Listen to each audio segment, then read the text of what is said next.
There is a window of 72 hours after any major earthquake during which the most important question in seismology has no answer. Was that the main event? Or was it the warning? This morning, a magnitude 6 earthquake struck Eastern Samar in the Philippines and immediately raised that question in every monitoring center from Manila to Washington. Because this earthquake did not arrive in a vacuum. It arrived 48 hours after Mayon Volcano produced a paroxysmal eruption. It arrived while Kanlaon was generating ash plumes and 49 volcanic earthquakes. It arrived while the Philippine Earthquake Agency was choosing language for its bulletin that it does not normally reach for. The clock started this morning. Stick around, because somewhere in what I'm about to show you tonight is the framework for understanding whether that clock is counting down to nothing, or to something far worse unsettling. Do not go anywhere. Before we go any further, if you enjoy what we do here at Project Nightwatch, hit like and subscribe so you don't miss any of our nightly debriefs. Also, drop a comment and tell me where you're watching from. Let's get into it. Part 1. The 60-kilometer disagreement. There is a number that should not exist, and right now 2 of the most sophisticated earthquake monitoring agencies on the planet cannot agree on what it is. On May 4th, 2026, at approximately 10:30 in the morning local time, the ground beneath Eastern Samar in the Philippines began to move.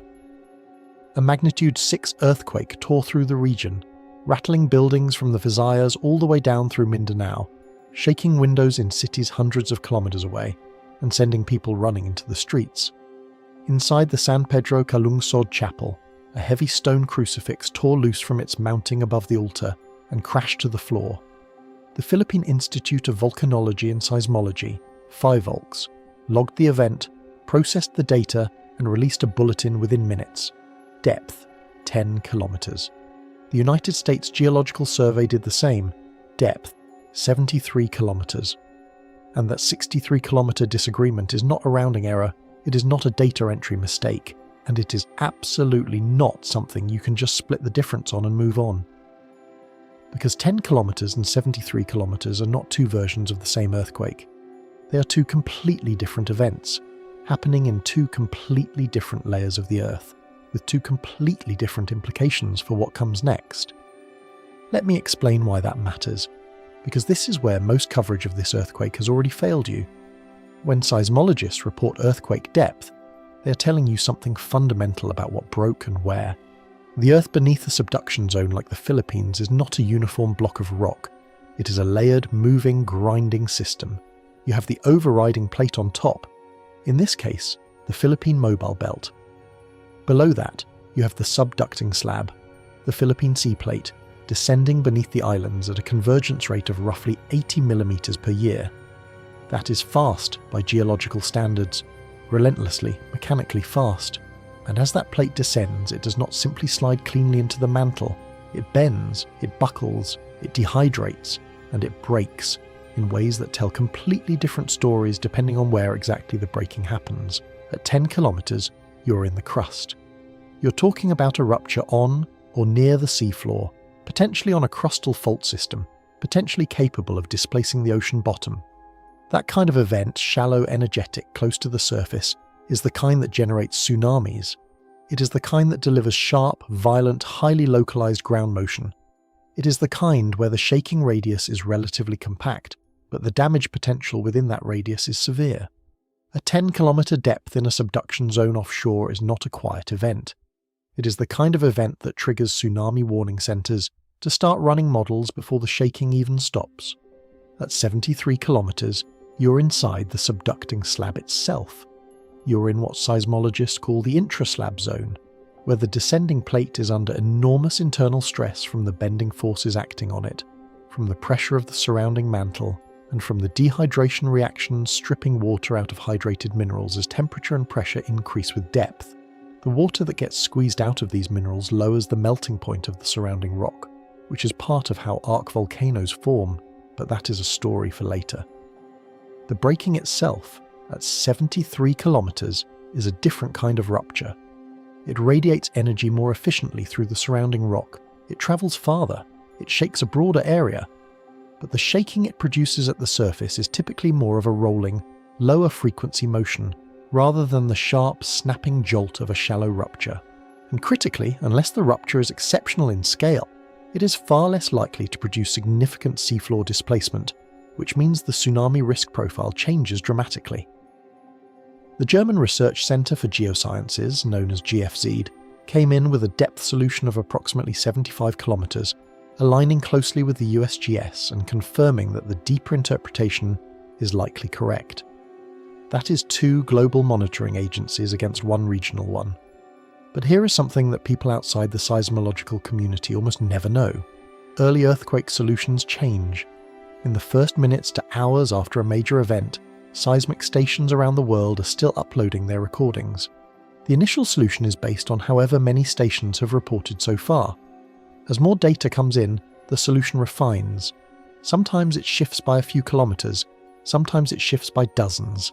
The early PHIVOLCS reading of 10 kilometres may represent a preliminary solution based on regional network data alone, and it may well be revised upward as more global station data is incorporated. That is the routine explanation. But the fact that it has not already been reconciled, that these 2 numbers are still sitting side by side in the public record right now, means the uncertainty is real, documented, and consequential. And here is why that uncertainty is the entire ball game right now. Depth is not just a technical footnote. Depth determines stress transfer footprint. It determines aftershock behaviour. It determines whether stress from this rupture has been pushed laterally into the overlying crust, which could activate nearby fault systems, or whether it has been absorbed internally within the slab, which would tend to constrain the sequence. Depth determines whether the energy budget of this earthquake has been spent, or whether it is just beginning to redistribute itself through a system that is, right now, already under extraordinary stress. PHIVOLCS released its bulletin and used a phrase that stopped more than a few seismologists mid-sentence. The bulletin stated, in the language of a standard agency communication, damage and aftershocks are expected. Now, let me be precise here, because language matters in official scientific communications. Aftershock advisories are routine. Every bulletin after a significant earthquake includes some form of aftershock notification. That is standard. But the addition of explicit damage language, stated with that particular level of directness, is less routine. It implies that internal modelling flagged this event as likely to have produced structural impact. It implies that the agency, working with its own data and its own seismic intensity maps, saw something in the numbers that warranted that addition. That does not mean they are predicting something catastrophic, but it does mean their internal picture of this event prompted a phrase they do not reach for by default. And there is one more thing about the timing of this earthquake that you cannot ignore, because nobody who has been watching the Western Pacific over the past 48 hours can ignore it. This rupture occurred less than 48 hours after Mayon Volcano, one of the most active and dangerous volcanoes in the entire Philippine archipelago, produced a major paroxysmal eruption on May 2nd, sending pyroclastic density currents travelling approximately 4 kilometres down its flanks and forcing the evacuation of roughly 3,000 people from surrounding communities. While Mayon was doing that, Kanlaon volcano was generating ash emissions and registering 49 volcanic earthquakes.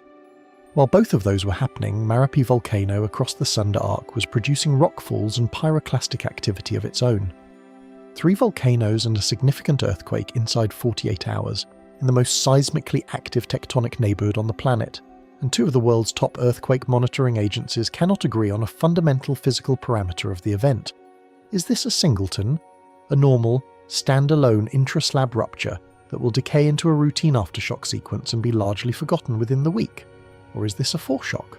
The opening move in a sequence that escalates, in the next 72 hours, into something far larger? That question is not rhetorical.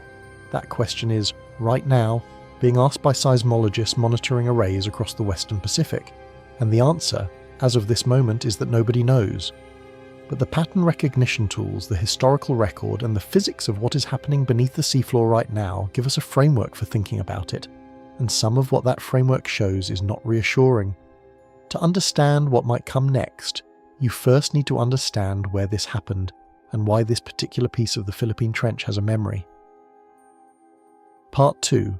The geometry nobody is talking about. 7 years ago, the ground moved in almost exactly this spot. On May 31st, 2019, a magnitude 6.5 earthquake struck Eastern Samar. The epicenter was described by PHIVOLCS as 9 kilometers northwest of San Julian. the same municipality, the same stretch of coastline, the same general seismic address as today's event. The depth of the 2019 earthquake was reported at approximately 65 kilometers. Today's event, assuming the deeper solution is correct, ruptured at approximately 73 kilometers. You're looking at an 8-kilometer depth difference between two events that occurred at almost the same geographic coordinates in almost the same slab segment, separated by just over 7 years. In seismology, that kind of geometric repetition is not coincidence. It is a signal. Subduction zones develop what researchers sometimes call repeating source zones, specific segments of the descending slab that accumulate and release stress in a recognizable pattern. The geometry of the slab bending, the distribution of hydrated minerals within it, the local variations in frictional properties along internal fault surfaces, all of these conspire to make certain spots in the slab behave like pressure valves that open repeatedly at roughly the same location. When you see two earthquakes of similar mechanism, similar depth, and similar location separated by years, you're potentially looking at one of those valves. The 2019 Eastern Samar earthquake produced a remarkably active aftershock sequence. Within 1 week of the main shock, 172 aftershocks were recorded. That is not a trivial number. That is a slab segment that was extremely responsive to the stress perturbation from the main shock, radiating energy in every direction through the surrounding rock, redistributing stress across a substantial volume of the plate. The question that repetition raises, and this connects directly to what happened this morning, is whether that stress was fully discharged in 2019, or whether today's event is evidence that it was not. There are two ways to read this recurrence. In the first interpretation, this is a partial stress release cycle. The slab segment accumulates strain over years to decades, ruptures in a moderate event, releases a portion of the accumulated stress, quiets down, and then begins accumulating again until the next threshold is crossed. In that reading, the 2019 event was not a complete discharge, it was a partial exhale. And today's magnitude 6 is another partial exhale from the same system, possibly smaller because the remaining stress budget in this segment is lower. A decaying series of moderate events, marching slowly toward a state of relative equilibrium. In the second interpretation, the picture is less comfortable. A slab segment that ruptures repeatedly without producing a larger event is a slab segment that may be loading, not depleting. If the regional stress-driving convergence along this portion of the Philippine Trench is accumulating faster than these moderate events can discharge it, then repeated magnitude 6 events are not the solution to the problem. They are evidence that the solution has not yet arrived. Each one is a system under pressure saying, not yet, not yet, not yet.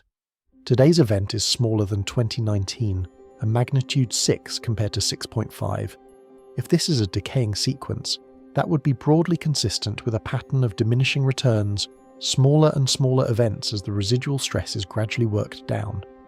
But if this is a loading sequence, then you have a system that just fired again at a lower magnitude from the same source zone, which could indicate a different rupture geometry this time, a different patch of the slab surface, a different stress shadow, all of which would mean the larger patch is still locked, and that question, fully locked or partially released, is the exact question that makes this event's relationship to the foreshock problem so important. Because if this is a foreshock, it is not a foreshock to something random and distant. It would be a foreshock from a source zone with a documented seismic personality, a personality that has already demonstrated it can produce strong shaking at a consistent location. The geometry is not random. This is repeat behavior, and repeat behavior in a subduction zone is the kind of pattern that demands attention. Which brings us back to the central question. Two events, same zip code, years apart, similar mechanism. Is this system decaying or loading? The answer to that question is not separable from the answer to the foreshock question. And right now, neither answer is in hand. What we can say with confidence is this. The felt area of today's earthquake was not what you would expect from a routine local rupture, and that spatial footprint is the next piece of evidence we need to examine.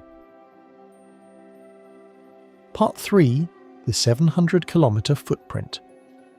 Something about the reach of this earthquake did not fit the pattern of a typical moderate event. Reports of felt shaking came in from an area spanning approximately 700 kilometers in diameter. 700 kilometers. For context, that is roughly the straight-line distance from London to Berlin. People reported feeling this earthquake across the Visayas, across significant portions of Mindanao, and into adjacent maritime areas well beyond what a standard magnitude 6 would be expected to produce at a shallow depth. That spatial footprint is a data point, and it is one of the cleaner pieces of evidence we have for distinguishing between the two depth solutions. Here is the physics. When an earthquake ruptures at shallow depth, 10 kilometers or less, the seismic energy it generates encounters highly attenuating crustal rock almost immediately. Crustal rock is fractured, heterogeneous, filled with fluid-saturated cracks and varying mineral compositions that scatter and absorb seismic wave energy efficiently. That is why shallow earthquakes tend to produce intense, highly localized shaking. The energy is dumped into a relatively small volume of rock near the surface. The intensity drops off steeply with distance. A magnitude 6 at 10 kilometers might be felt intensely within 100 kilometers and barely perceptible at 300. But when an earthquake ruptures at 70 to 80 kilometers, the seismic waves are generated well below the base of the crust, in the upper mantle and in the subducting slab itself. At those depths, the rock is under enormous confining pressure. It is denser, more uniform, less fractured. Seismic waves moving through it encounter dramatically lower attenuation. And crucially, the subducting slab itself acts as a waveguide, a physical structure that preferentially channels seismic energy along its length, the way an optical fibre channels light, delivering that energy efficiently over much greater distances before it is fully attenuated. This is one of the defining characteristics of intermediate depth intraslab earthquakes. They shake a broad area, often surprisingly far from the epicenter, and they produce a distinctive rolling lower frequency motion at the surface rather than the sharp jolt of a crustal earthquake. The 700-kilometer felt area is consistent with that waveguide mechanism.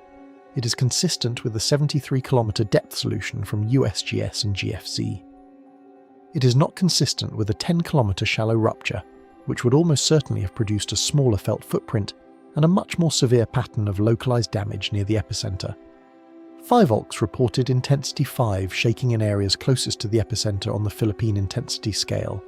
Intensity 5 corresponds to strong shaking, felt by almost everyone, many people awakened if asleep. Dishes and glassware rattle or break, unstable objects fall. That is the shaking level that would knock a heavy crucifix from an altar mounting.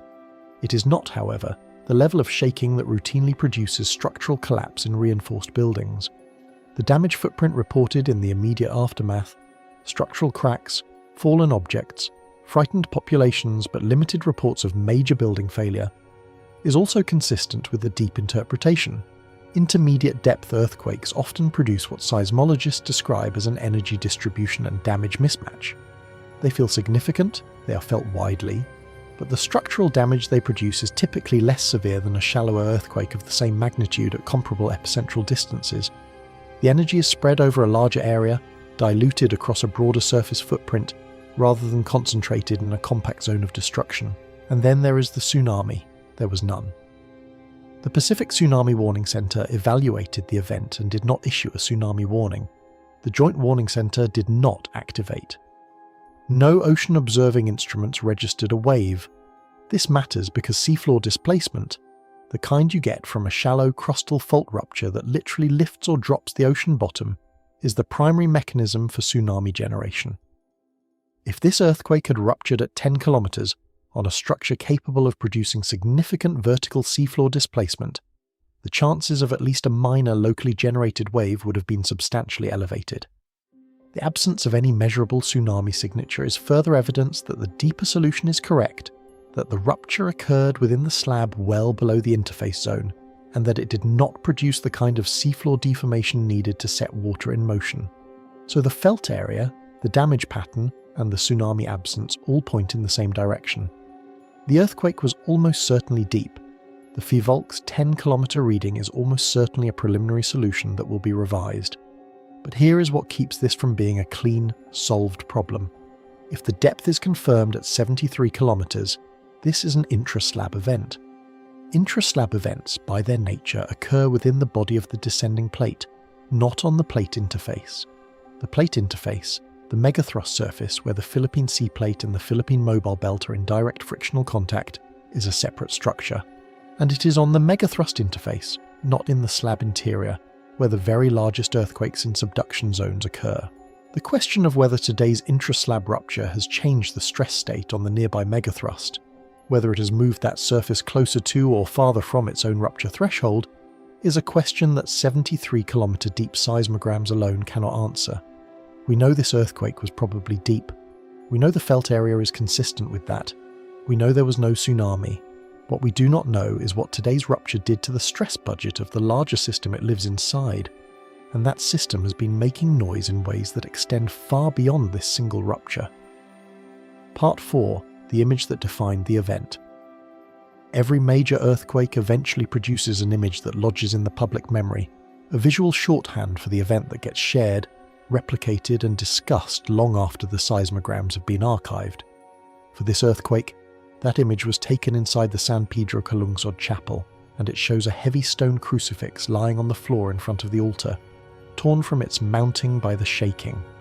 Within hours of the earthquake, photographs and video of the fallen crucifix were circulating widely across Philippine social media, and the emotional response was immediate and intense. In a country where approximately 80% of the population identifies as Roman Catholic, the visual of a religious symbol displaced by an act of geological violence carries a symbolic weight that is genuinely powerful, and it is worth taking a moment to acknowledge that before immediately reducing it to structural mechanics.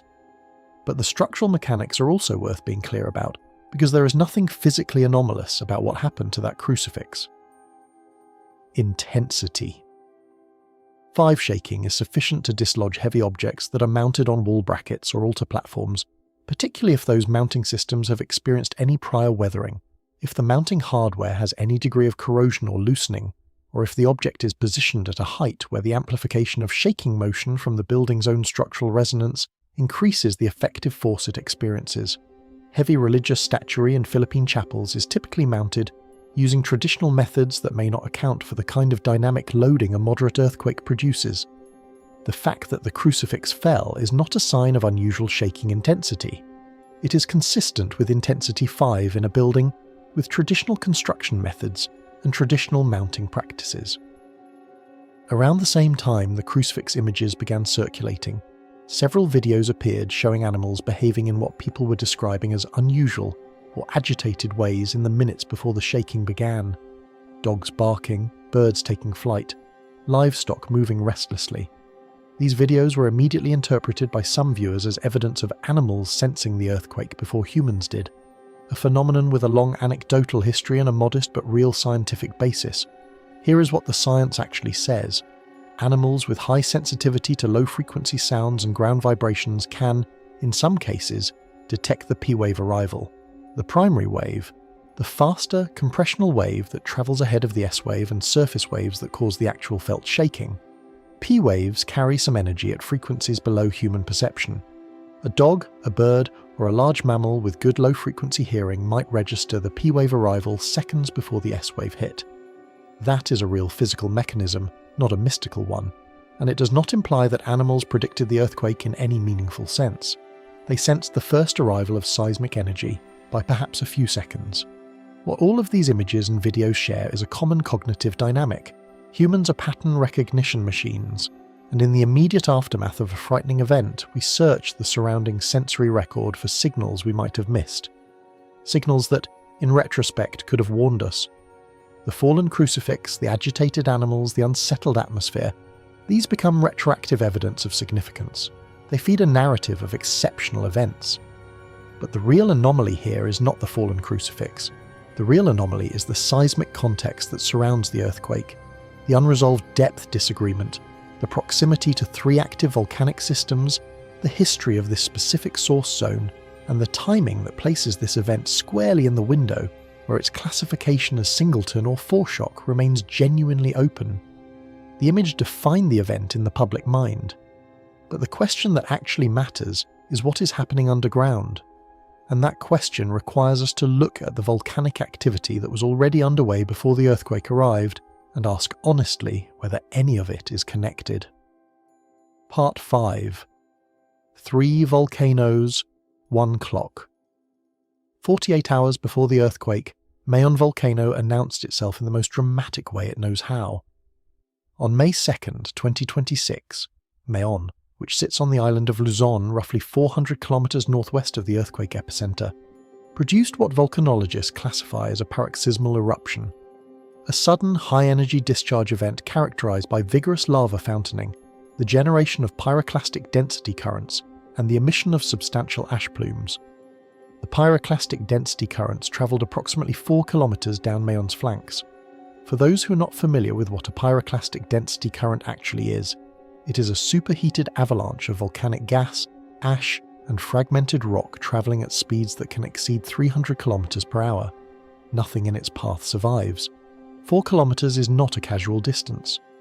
Approximately 3,000 residents from communities in the immediate hazard zone were evacuated. PHIVOLCS raised Mayon's alert level to level 3, indicating a relatively high level of unrest, with a greater possibility of eruption that could affect further areas. Level 3 is not the highest on the Philippine alert scale, but it is not a precautionary nudge either. It is a declaration that this volcano is in an active, eruptive episode with ongoing hazard potential. While Mayon was doing that, Kanlaon Volcano, located on the island of Negros roughly 200 kilometers south-southeast of Mayon, was generating its own signals. Ash emissions were being reported from Kanlaon summit, and PHIVOLCS recorded 49 volcanic earthquakes associated with the volcanic system over a short monitoring window. 49. That number matters because volcanic earthquakes are not random background noise. They are produced by specific physical processes: fluid movement through the volcanic edifice, fracturing of rock as magma forces its way through conduits, pressure changes in hydrothermal systems. 49 volcanic earthquakes in a compressed time window is a system that is mechanically active, moving material, working under pressure.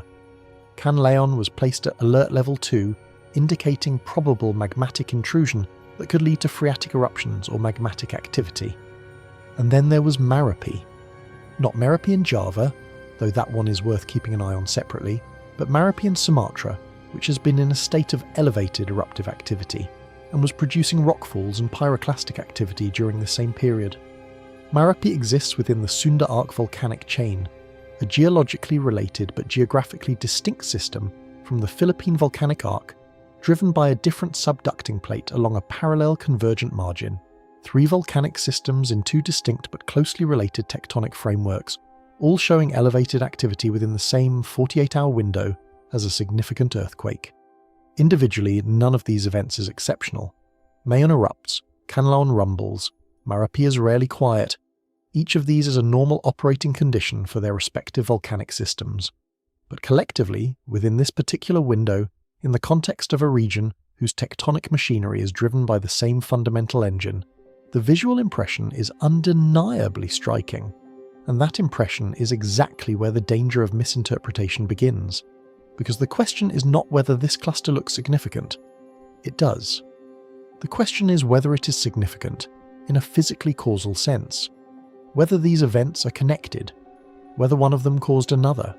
Whether together they represent a single accelerating process, or whether they are simply co-occurring outputs from the same underlying geological system, whose normal operating state includes frequent eruptions, frequent earthquakes, and occasional periods where several of its outputs become briefly noticeable simultaneously. That question, are these events connected or merely coincident, is the question that feeds directly back into the central problem. Because if they are connected in some meaningful physical sense, then the earthquake this morning is not an isolated event. It is part of a system-level perturbation. And if this morning's earthquake is part of a system-level perturbation, the foreshock hypothesis gains traction. If they are not connected, if this is coincidence amplified by human pattern recognition, then the earthquake needs to be evaluated on its own terms, stripped of the volcanic context, assessed purely by its seismic characteristics. To figure out which of those is true, we need to go deeper into the question of coupling. Can earthquakes trigger eruptions? Can eruptions trigger earthquakes?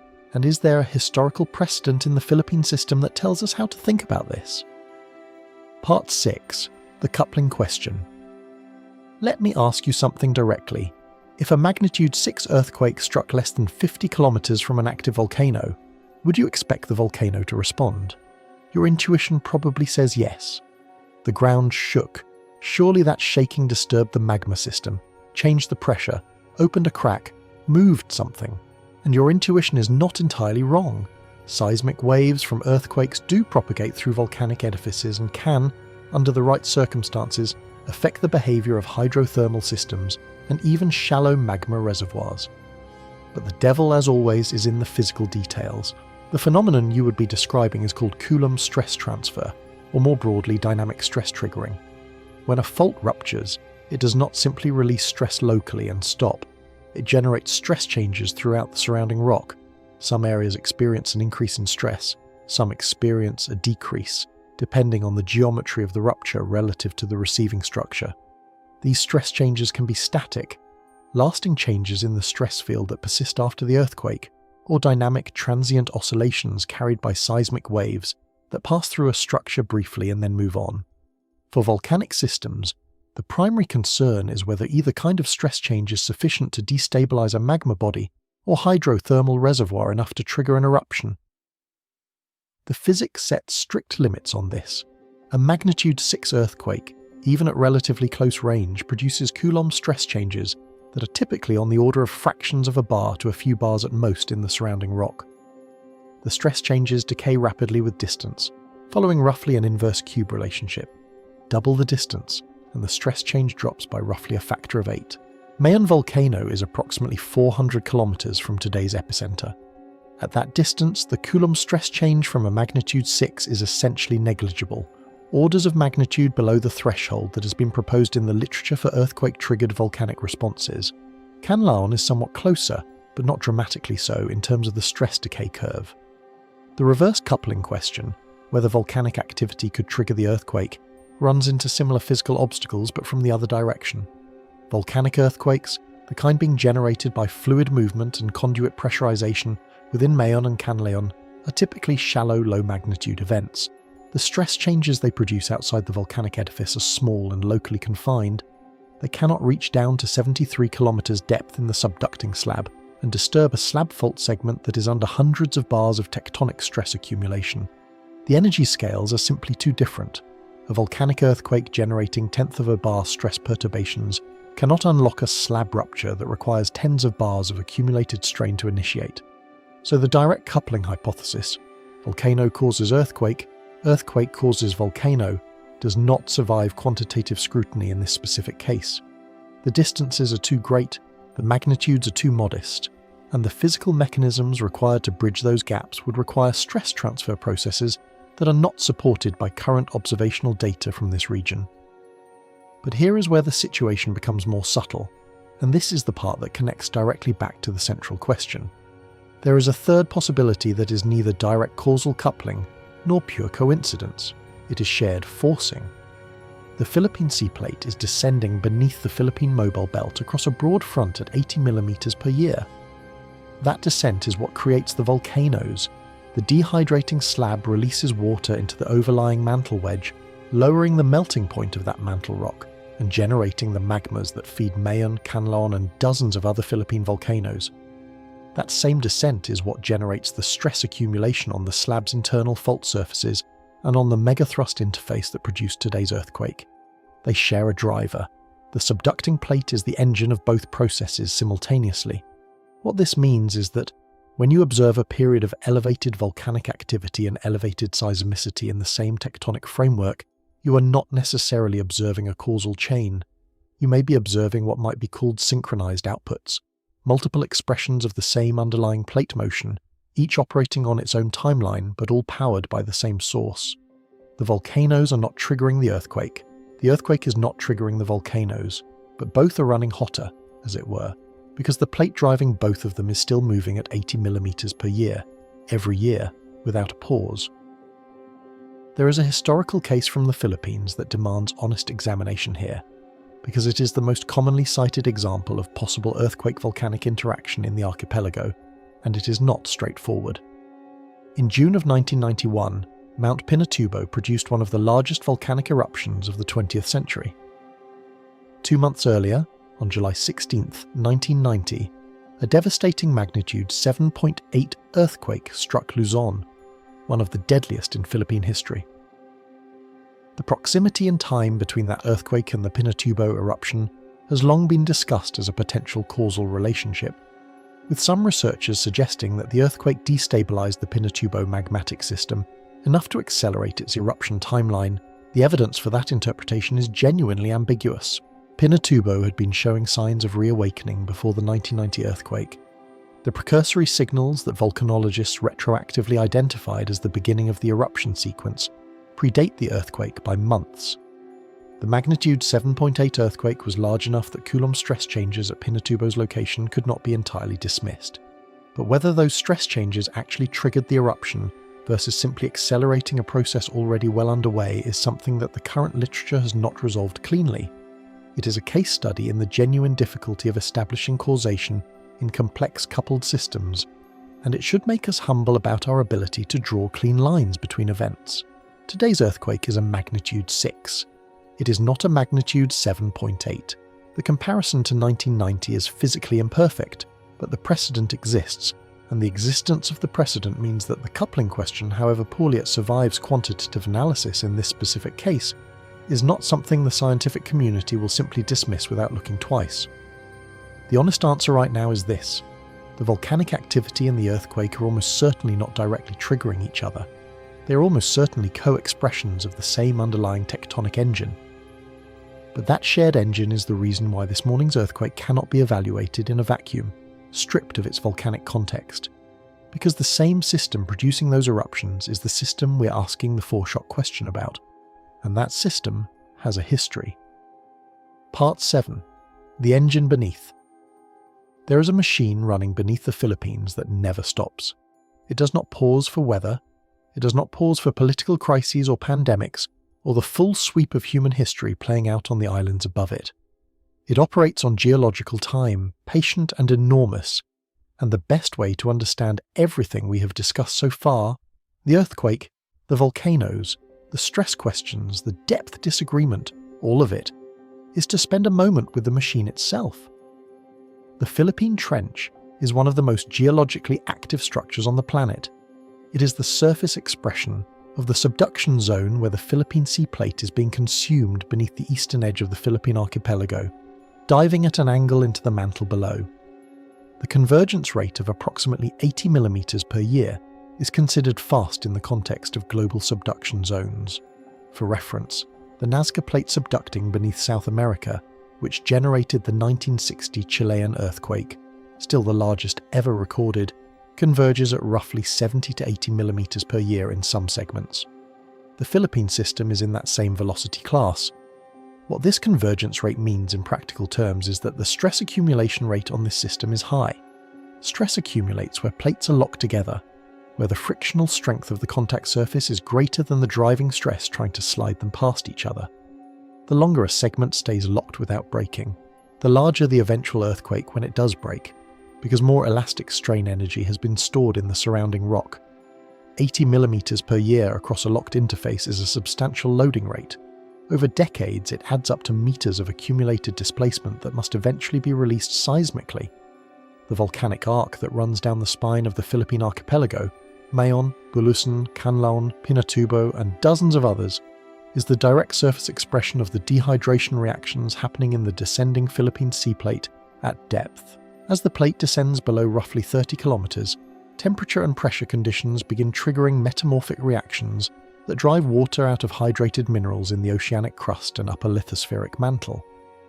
That water rises into the overlying mantle wedge, where it acts as a flux, lowering the melting temperature of the peridotite and generating basaltic magmas. Those magmas rise, differentiate, and eventually erupt through the volcanic arc above. Every eruption at Mayon is, in a fundamental sense, a product of the same plate motion that is generating seismic stress along the Philippine Trench. They are expressions of the same process at different stages of the rock cycle. The slab itself, as it descends, is not a passive passenger in this process. It bends.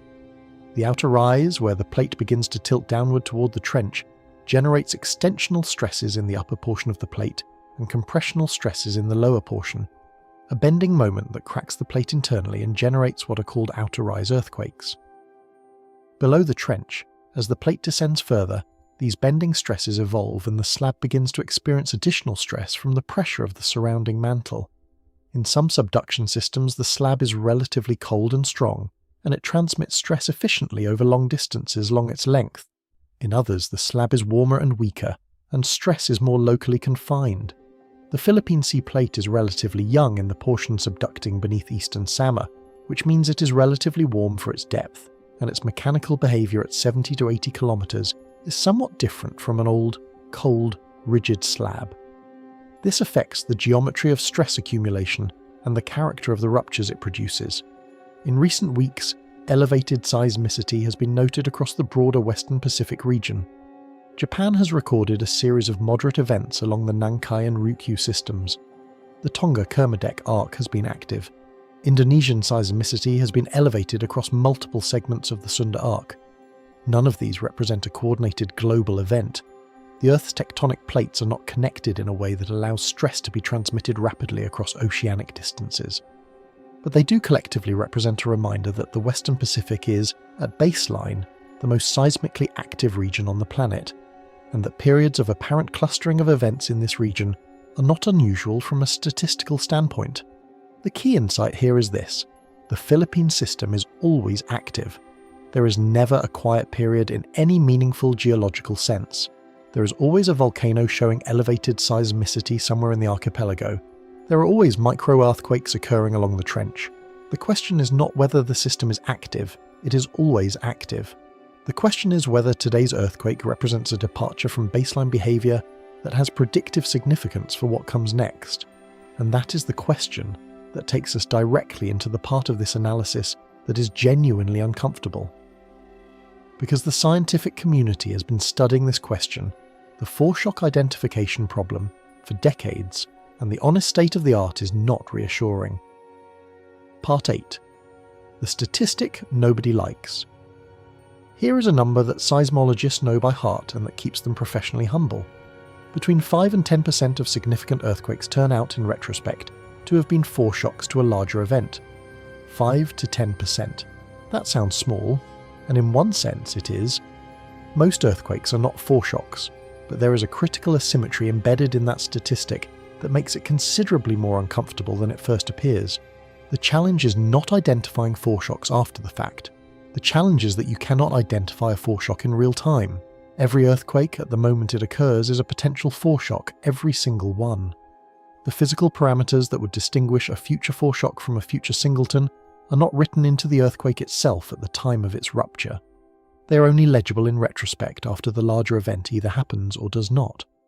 A seismologist monitoring the data feed after this morning's Eastern Samar earthquake cannot look at the waveforms and say, "This is a foreshock." They can look at the data and say, "The characteristics of this event are consistent with a foreshock scenario." That is a very different statement. The technical language for this is retrospective determinability. Foreshocks are defined retrospectively. A main shock is defined retrospectively.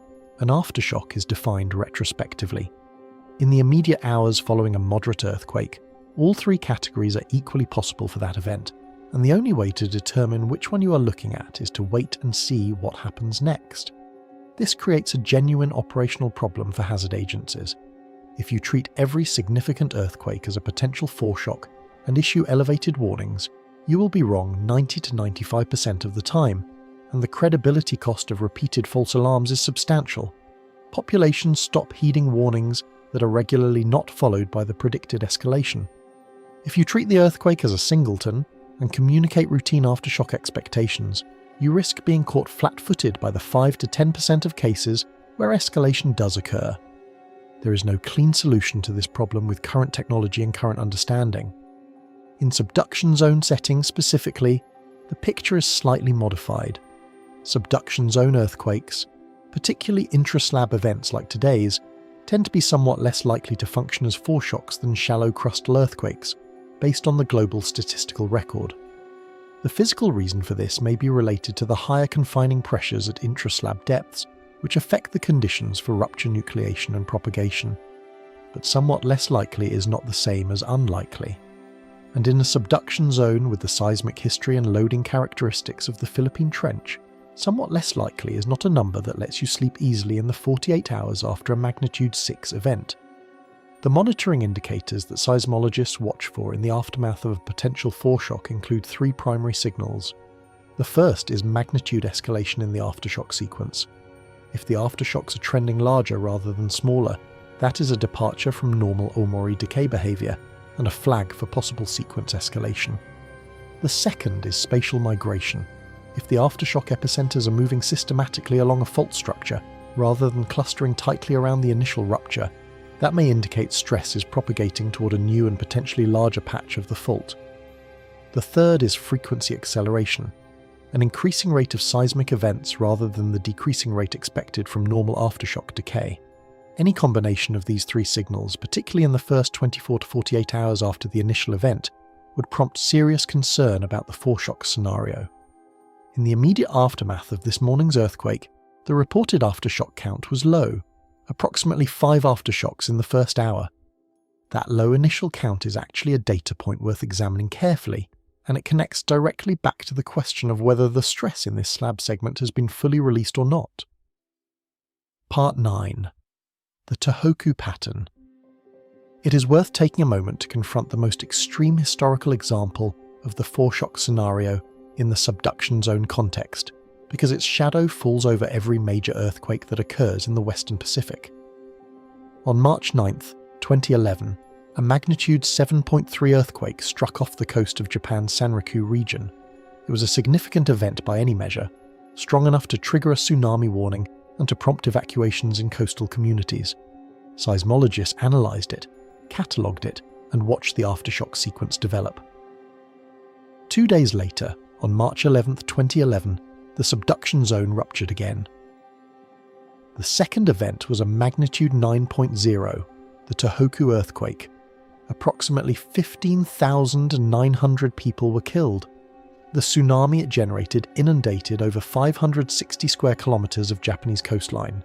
The Fukushima Daiichi nuclear power station suffered a catastrophic loss of cooling power. The total economic impact exceeded $200 billion. The March 9th magnitude 7.3 was a foreshock. Nobody knew that on March 9th. The populations that had been evacuated were allowed to return. The elevated warning status was scaled back. When the magnitude 9 arrived 48 hours later, the warnings had been reduced and the memory of the March 9th event had already begun to fade from immediate consciousness. The Tohoku sequence is the canonical example of the worst-case foreshock scenario in modern seismological history. It is not typical. A magnitude 9.0 following a magnitude 7.3 is an extraordinarily unusual jump in a sequence. The Tohoku main shock was approximately 63 times more energetically powerful than its foreshock on a logarithmic scale. Most foreshock main shock sequences involve much more modest magnitude differences. Most foreshocks are followed by main shocks only 1 to 1.5 magnitude units larger, not 2 full units larger as in Tohoku.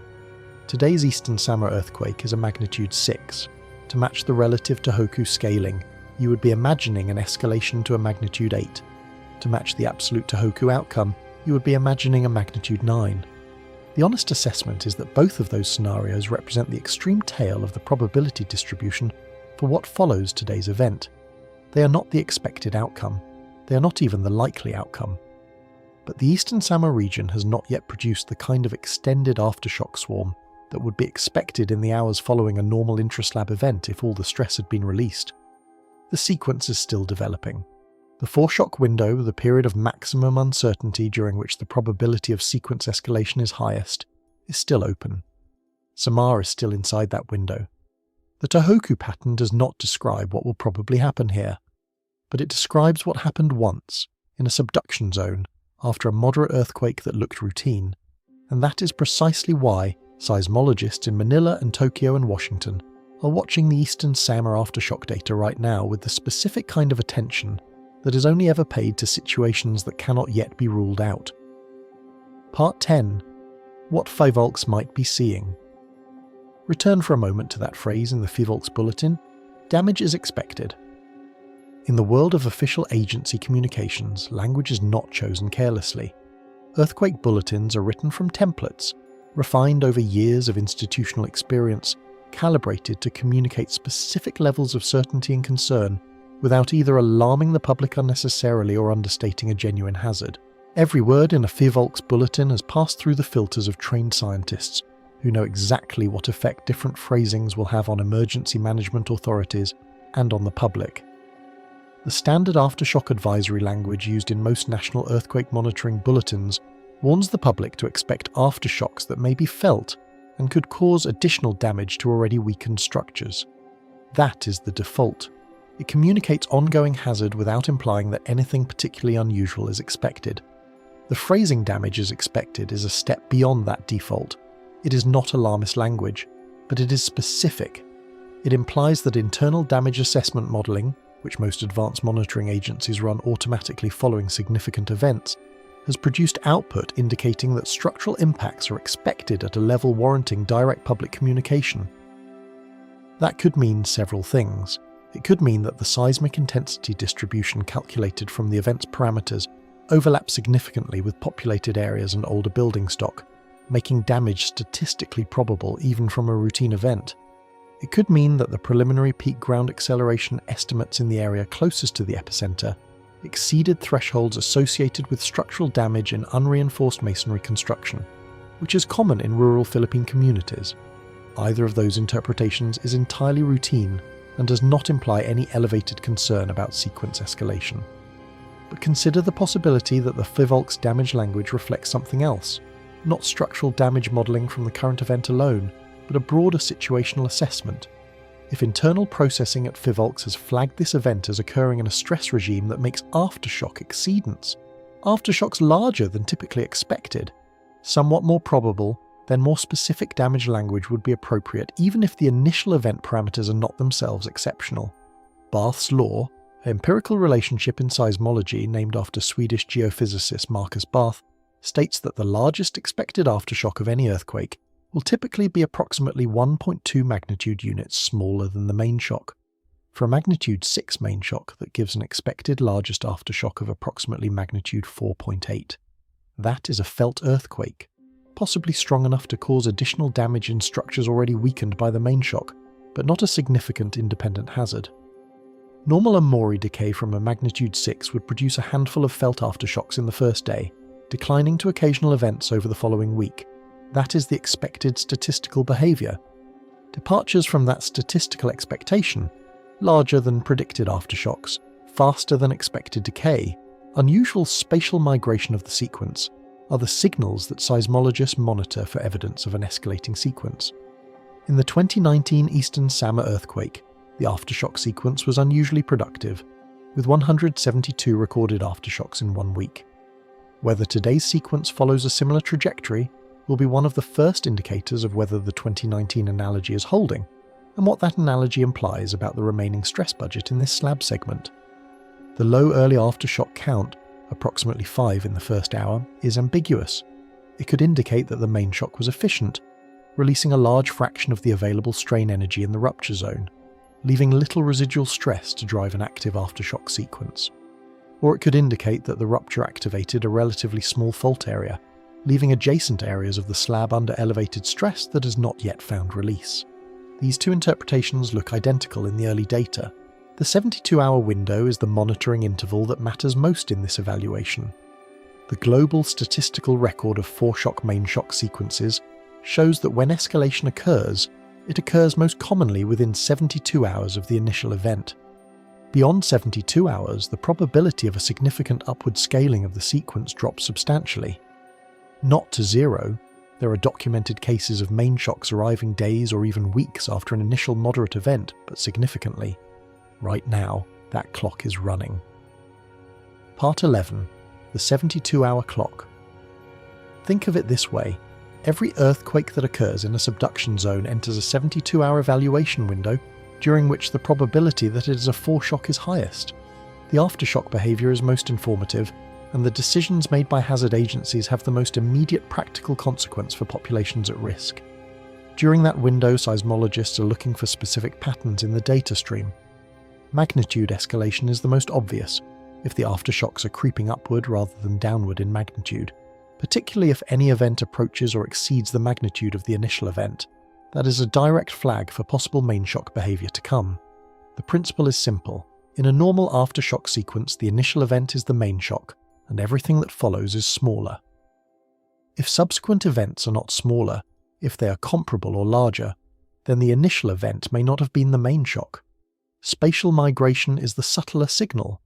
As stress redistributes through the rock surrounding a rupture zone, it loads adjacent fault patches unevenly. If you map the epicenters of aftershocks in real time, a normal sequence tends to cluster fairly tightly around the initial rupture area, diffusing gradually outward as smaller residual stress patches release. An anomalous sequence sometimes shows a directed migration, aftershocks moving systematically along a fault structure, effectively tracing the advance of a stress wave toward an unruptured patch. That pattern, when observed, is one of the more reliable short-term indicators of possible escalation in the literature, though its predictive precision is still limited. Frequency acceleration is the third signal, and it is in some ways the most alarming to observe in real time. Normal aftershock sequences show a monotonically decreasing event rate, many events early, fewer as time passes, following Mori's law. If instead you observe the event rate increasing after an initial period of calm, that is evidence that the stress field around the rupture zone is evolving in a way that is activating new fault surfaces rather than simply decaying. Earthquake swarms, which show this frequency acceleration behavior, are particularly associated with volcanic and fluid-driven seismicity. But they also occur in purely tectonic settings, when a stress perturbation is propagating through a system with multiple near-threshold fault segments.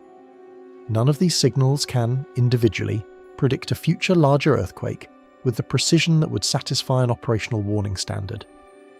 Magnitude escalation occurs in some sequences that do not produce larger events. Spatial migration occurs in some normal sequences. Frequency acceleration is relatively rare but not uniquely predictive. The combination of all three signals, however, particularly in a source zone with a documented history of moderate repeated ruptures in a region with actively loading tectonics, would generate serious concern within any competent monitoring agency.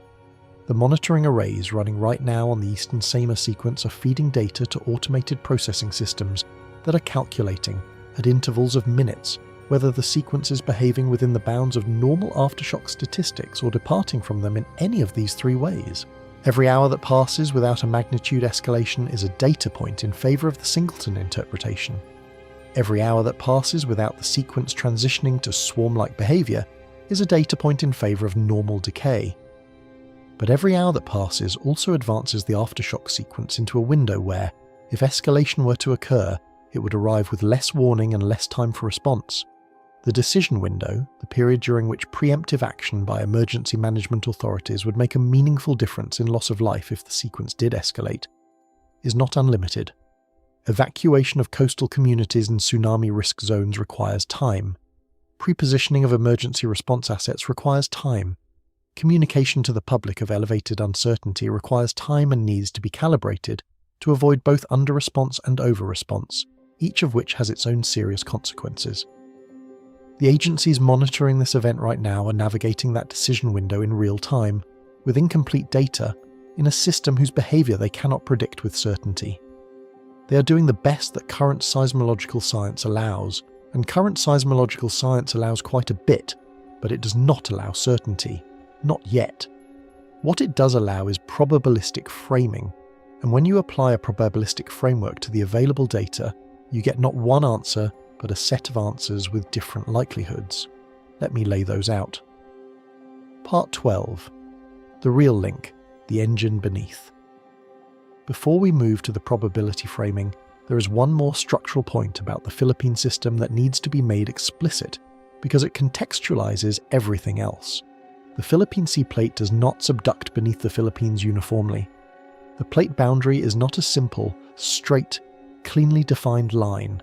It is a complex, curved, segmented structure, and the behaviour of the subduction zone varies significantly along its length. In some segments, the megathrust interface is well coupled, meaning the two plates are locked tightly together and accumulating elastic strain at a high rate. In other segments, the interface is weakly coupled, meaning the plates are sliding past each other more continuously in a process called creep, releasing stress in small increments rather than storing it for large earthquakes. Eastern Samar sits in a segment of the Philippine Trench where the coupling characteristics are not perfectly known. The paleoseismic record for this portion of the trench is incomplete.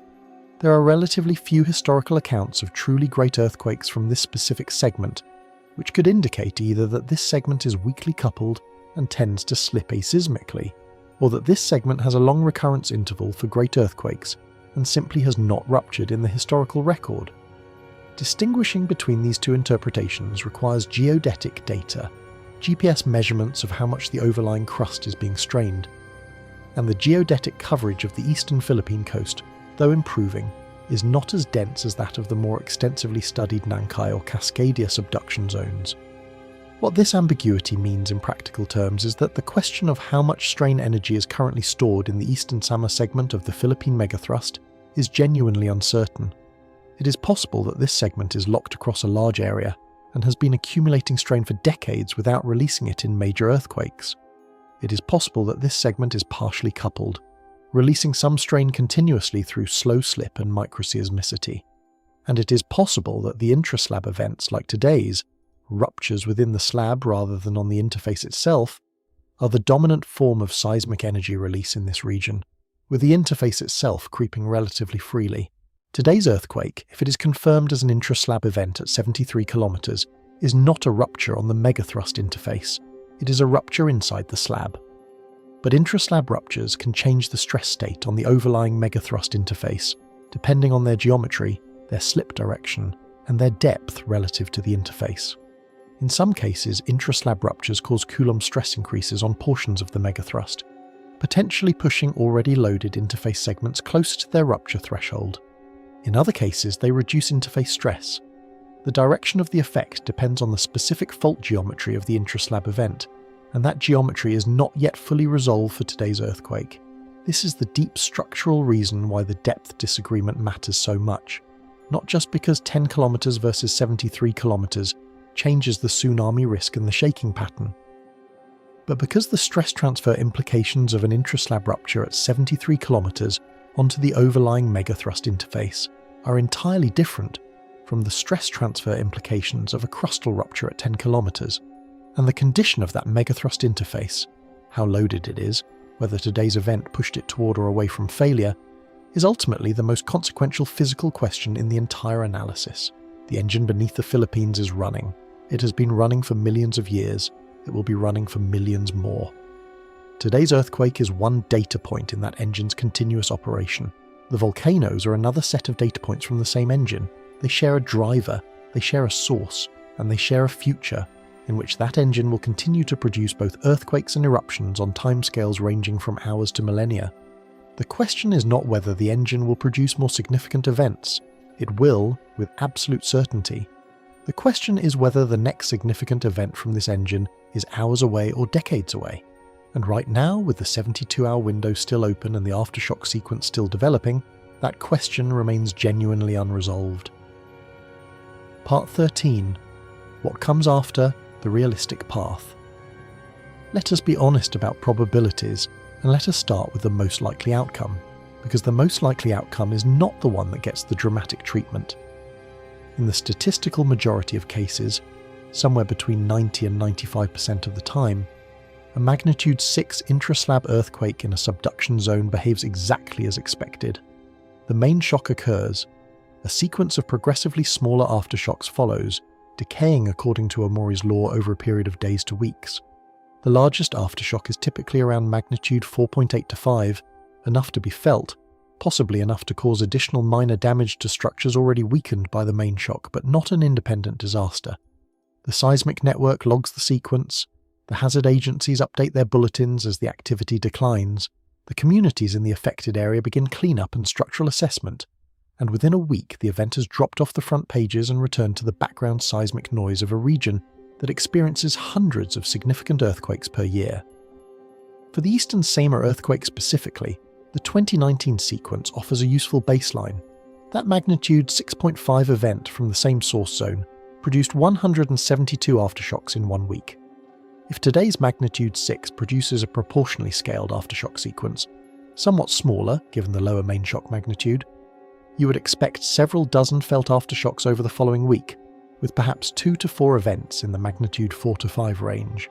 That is the expected behaviour. That is what the statistical record predicts for the most likely outcome.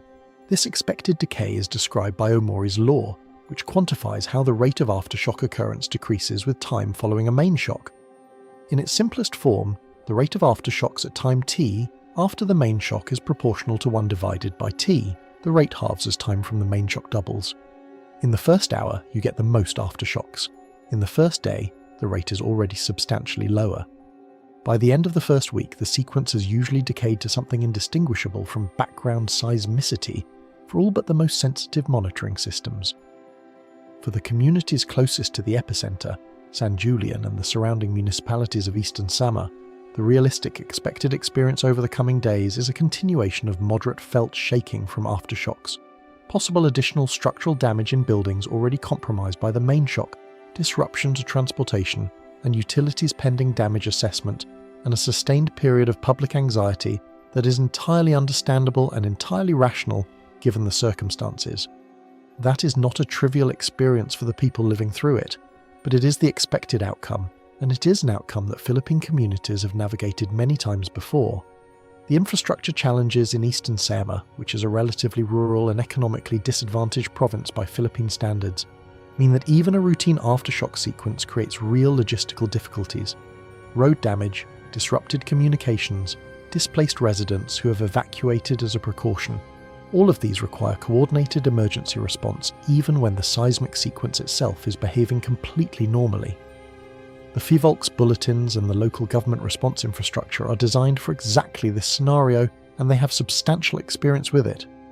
The most likely path forward is a decaying sequence, diminishing concern, and a gradual return to normalcy within 1 to 2 weeks.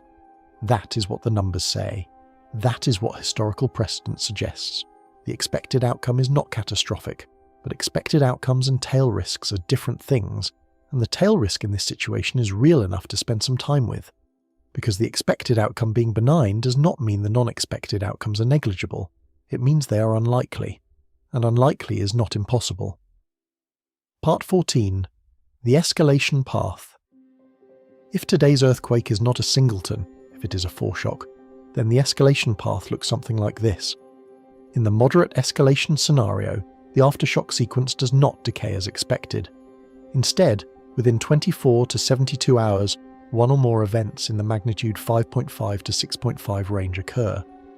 These events are not dramatically larger than the initial event, but they represent a departure from expected Amori decay behavior. The source zone, instead of quieting down, remains active or even increases in activity. Focal mechanisms of the aftershocks begin to show spatial migration along the slab structure, suggesting that stress is being redistributed to adjacent slab segments. Emergency management authorities, observing this pattern, escalate their operational posture. Additional evacuations are recommended in areas closest to the coast. Tsunami monitoring is heightened. In physical terms, this moderate escalation scenario corresponds to a situation where the initial magnitude 6 rupture did not release all of the available strain energy in the slab segment. The rupture stopped before propagating across the full stressed area, leaving a portion of the slab surface still in an elevated stress state. In the hours to days following the initial event, the dynamic stress changes from the main shock and its aftershocks load that remaining area incrementally until a secondary rupture threshold is crossed and a new event nucleates. The second event may be comparable in magnitude to the first, or somewhat larger, but is unlikely, in this scenario, to represent a magnitude escalation of more than about 1 magnitude unit. The consequences of moderate escalation are significant but manageable. Additional structural damage in communities already affected by the main shock. Possible triggering of landslides on slopes destabilized by the initial shaking. Extended displacement of residents who are unwilling or unable to return to damaged structures while aftershock activity continues at elevated levels. Economic disruption from extended suspension of normal activities in the affected region. Strain on emergency response systems that are already dealing with the consequences of the initial event. This is the scenario that hazard agencies are implicitly designing their response around when they issue bulletins with extended aftershock advisories and maintain elevated monitoring intensity beyond the first 24 hours. It is the scenario where the language damages expected in the initial bulletin represents a forward-looking concern rather than purely a backward-looking assessment of what the main shock already produced. For the volcanic systems operating in parallel, Mayon, Kanlaon, moderate seismic escalation in Eastern Samar, physically speaking, does not change their volcanic hazard assessment. The stress transfer distances and magnitudes involved are still too small to significantly perturb volcanic systems 400 kilometers away, even if multiple additional magnitude 6 events occur in the same source zone. The volcanoes will continue on their own trajectories, driven by their own internal dynamics, regardless of what happens in the slab beneath Eastern Samar. But perceptually, in terms of public concern and emergency management operational burden, a simultaneous volcanic escalation at Mayon or Kanlaon during a period of extended seismic unrest in Eastern Samar would create extraordinary challenges for the Philippine disaster management system. Resources would be divided, public attention would be divided, and the cognitive pressure on decision makers trying to assess multiple, simultaneous hazard scenarios would be substantial. The moderate escalation scenario is not the expected outcome, but it is within the realistic probability range, and it is the scenario where the decisions made in the next 24 to 48 hours about evacuations, about infrastructure, about public communication matter most, because the moderate escalation scenario is one where advanced preparation makes a substantial difference, and where the absence of preparation, in the event it materializes, results in outcomes that could have been significantly better. Part 15. The Ceiling Scenario. Let me be very clear about what I'm going to tell you next, and equally clear about the probability attached to it. The ceiling scenario, the extreme upper bound of what could follow today's earthquake, involves a major megathrust rupture, a magnitude 8 or larger event on the Philippine Trench interface, triggered or preceded by today's intraslab event, generating a Pacific Basin tsunami and producing catastrophic damage across a broad coastal region of the eastern Philippines. This scenario is the one that the word foreshock most commonly conjures in public imagination when it's applied to subduction zone earthquakes. The probability of this scenario materializing in the next 72 hours, based on everything we know about the Eastern Samar event, is low, not immeasurably low. It is not in the range of asteroid impact or volcanic supereruption, but it is well into the tail of the distribution, representing perhaps a few % of the possible outcomes at most, and likely less. The global statistical record of intraslab events converting into megathrust foreshock sequences is limited. The physical coupling between intraslab ruptures and megathrust interface loading is documented but uncertain in its direction and magnitude. The short-term forecasting models used by hazard agencies do not currently assign high probability to megathrust rupture following today's event, but the megathrust scenario is worth describing precisely because it is the scenario that justifies the monitoring intensity being applied to this situation right now. The cost of being wrong about a low probability, high consequence event is enormous. A magnitude 8 earthquake on the Philippine Trench, centered offshore of Eastern Samar, would generate a locally destructive tsunami, potentially arriving at coastal communities within minutes of the rupture, too fast for warning systems to provide much lead time. The inundation modelling for this portion of the Philippine coast suggests that a major tsunami could affect communities from southern Leyte through much of Eastern Samar and potentially into the Surigao corridor of northeastern Mindanao. The population exposure in these areas runs into the hundreds of thousands. The precedent for great earthquakes in the broader Philippine Trench system exists. The August 7, 1933 Eastern Samar earthquake, which occurred in a similar geographic area, was estimated at magnitude 7.8 to 8.0 based on historical accounts, though precise characterization is difficult given the pre-instrumental record.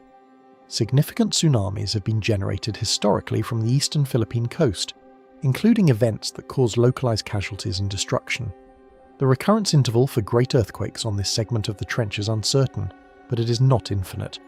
The accumulated strain budget from decades of convergence at 80 mm per year has to go somewhere. Is it going somewhere today? Almost certainly not in the next hour, probably not in the next 72 hours.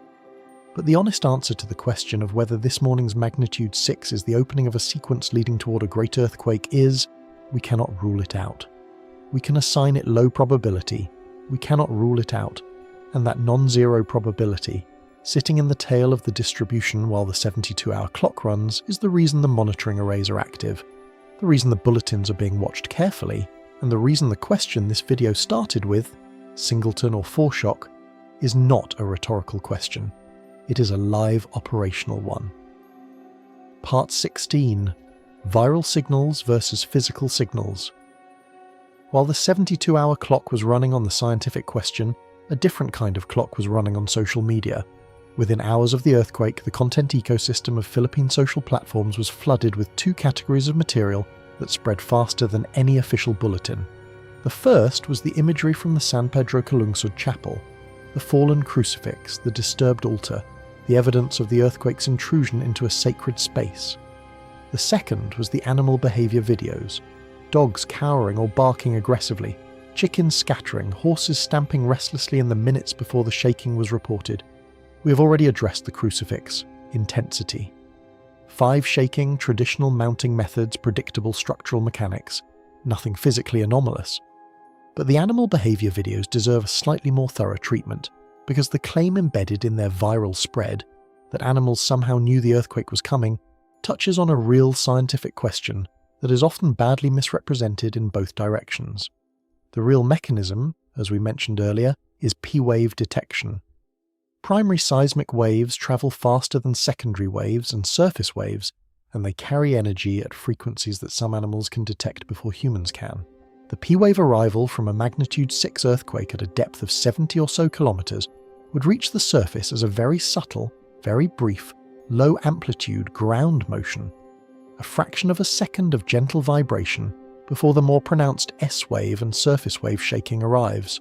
A dog with good low-frequency hearing, a bird standing on a perch connected to the ground, a large mammal in physical contact with the earth. Any of these might register the P-wave arrival at a neurological level and respond behaviourally before the main shaking arrives. This mechanism gives animals a warning window of, at most, a few seconds to perhaps a minute, depending on their distance from the epicenter. It does not give them predictive foreknowledge of the earthquake minutes or hours in advance. What it gives them is the first arriving wavefront of the earthquake itself, the physical signal that the earthquake has already occurred, and its waves are now travelling toward them. The animals are not predicting the earthquake, they are detecting it slightly before the humans in their vicinity do. The reason this distinction matters for the central question, singleton or foreshock, is that the viral spread of these animal behaviour videos creates a perceptual context that amplifies the sense of anomaly around today's event.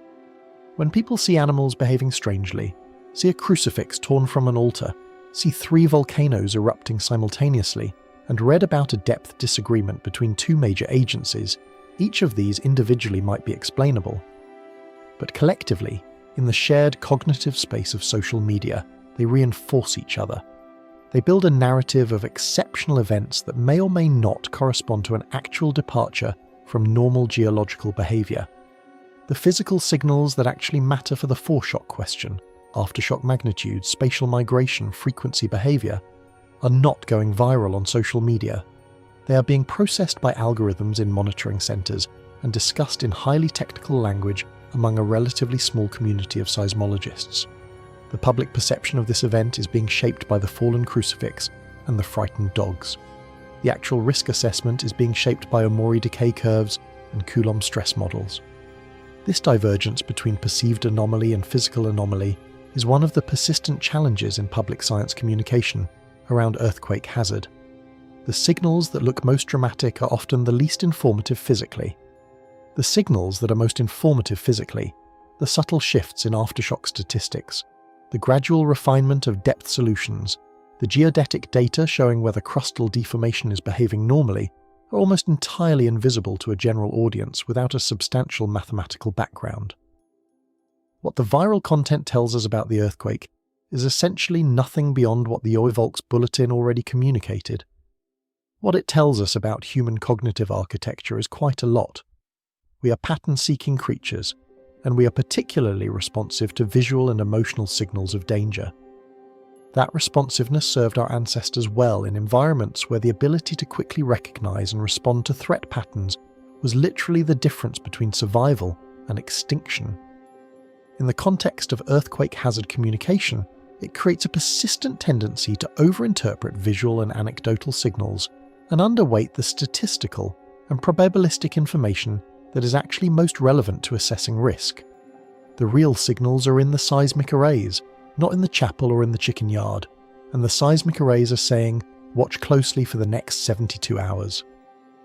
Part 17, The Illusion of Connection. Let me show you how the human mind assembles a story from disconnected facts. On May 2nd, 2026, Mayon Volcano erupted paroxysmally. The image: a column of fire and ash rising from one of the Philippines' most iconic mountains, pyroclastic currents racing down its flanks. On May 3rd, Kanlaon began generating ash plumes and registering 49 volcanic earthquakes. Simultaneously, Marapi across the Sunda Arc was producing rockfalls and pyroclastic activity. And then, on May 4th, a magnitude 6 earthquake struck Eastern Samar, shaking buildings across 700 kilometers, knocking a crucifix from an altar, and arriving with a 60-kilometer depth discrepancy between the world's leading seismic agencies. Tell that story to any human being, and their brain begins connecting the dots. A pattern emerges: Mayon, then Kanlaon, then the earthquake, an escalating sequence, a system waking up, something building toward a larger event. The narrative writes itself because that is what human narrative cognition does with temporally proximate events. It finds causal chains where chains may not exist. The cognitive process driving this is well documented in the psychological literature. It is sometimes called apophenia in its broader form, the tendency to perceive meaningful connections between unrelated things. In geology, it manifests as a very strong prior expectation that events occurring close together in time must be related in cause. That expectation is sometimes correct. It is sometimes catastrophically wrong. The key analytical tool for distinguishing genuine clustering from perceived clustering is the base rate. How often do these kinds of events occur in this region when we are not paying special attention? The honest answer is, very often. The Philippines experiences hundreds of magnitude 4 or higher earthquakes per year. Mayon erupts with some regularity. It has had over 50 recorded eruptions since 1916. Kanlaon is frequently restless. Marapi has been in an active eruptive phase. If you pick any 48-hour window in the past several decades in the Western Pacific region, the probability of finding at least 2 of these events occurring simultaneously is substantially higher than most people would intuitively estimate. We notice the cluster because we are paying attention today. We are paying attention today because there was a significant earthquake this morning. If the earthquake had not occurred, or had occurred in a less populated area, or on a day with less media coverage, the Mayon eruption would have been a notable event on its own. Kanlaon's unrest would have been a monitoring note, and Marapi's activity would have been filed under ongoing elevated activity. They would not have been assembled into a cluster because the assembling context, the earthquake, would not have been there to trigger pattern recognition. This is not to say that the cluster is meaningless. It is to say that the meaning we attribute to it must be derived from physics, not from narrative aesthetics. The physics says shared tectonic driver, independent outputs, no direct causal coupling in this specific case. The narrative says too much happening at once for coincidence. The physics is more reliable than the narrative, but the narrative is more compelling, and in the absence of strong scientific literacy, the narrative wins. What this means for understanding the foreshock question is that the volcanic activity is not evidence for or against the foreshock interpretation of today's earthquake. It is context. It is background. It tells us that the tectonic system driving all of these events is active, which we already knew. It does not tell us whether the Eastern Samar slab segment has more energy to release. It does not tell us whether the stress perturbation from today's magnitude 6 has loaded the megathrust interface in a way that increases its rupture probability. For those answers, we need the seismic data, not the volcanic narrative. The subduction system beneath the Philippines is real. Its energy is real. The earthquakes and eruptions it produces are real. What is not real, or more precisely what is not physically justified, is the assumption that the simultaneous expression of several of its outputs means that those outputs are part of a single coordinated event. The system is always expressing itself. We just happen to be looking right now. But here is the uncomfortable thing about that conclusion. It is simultaneously correct and insufficient. Because the system being always active does not mean that its activity level is always constant. And there is a real question, not one that can be answered definitively today, but a real one, about whether the current activity level across this portion of the Western Pacific represents a departure from the recent baseline, or whether it falls within the range of normal fluctuation that characterizes a system of this scale and energy. That question cannot be resolved by watching the volcanic imagery or reading the viral content. It requires sustained analysis of the full, regional seismic and volcanic dataset, and it leads directly to the final analytical framework, the three interpretations of what today's earthquake actually means. Part 18. Three interpretations. There are exactly three coherent interpretations of the May 4th Eastern Samar earthquake, given everything we know right now. Each one is scientifically defensible, each one implies a different future, and none of them can be definitively confirmed or ruled out in the current monitoring window. This is the part where most earthquake coverage either picks one and runs with it, or hedges so aggressively that it says nothing useful at all. We are going to do neither. We are going to walk through all three, assign them honest probabilities, and let the uncertainty stand exactly where the science leaves it: unresolved, consequential, and real. The first interpretation is the routine event. Today's earthquake is a normal intra-slab rupture within the Philippine Sea Plate at approximately 70 to 75 kilometers depth, driven by the accumulated bending and dehydration stresses that operate continuously within any subducting slab.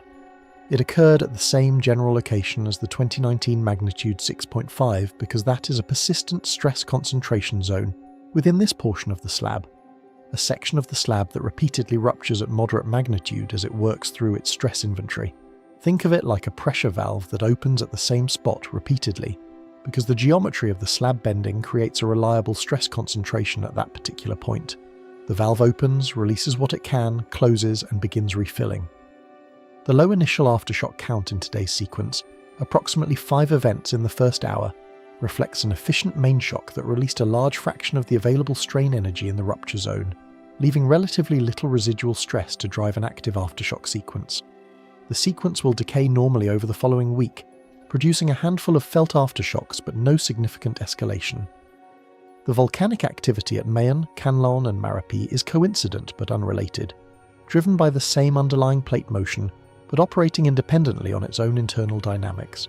In 6 weeks, this earthquake will be a line in the catalogue and a chapter in the academic literature on Eastern Samar seismicity.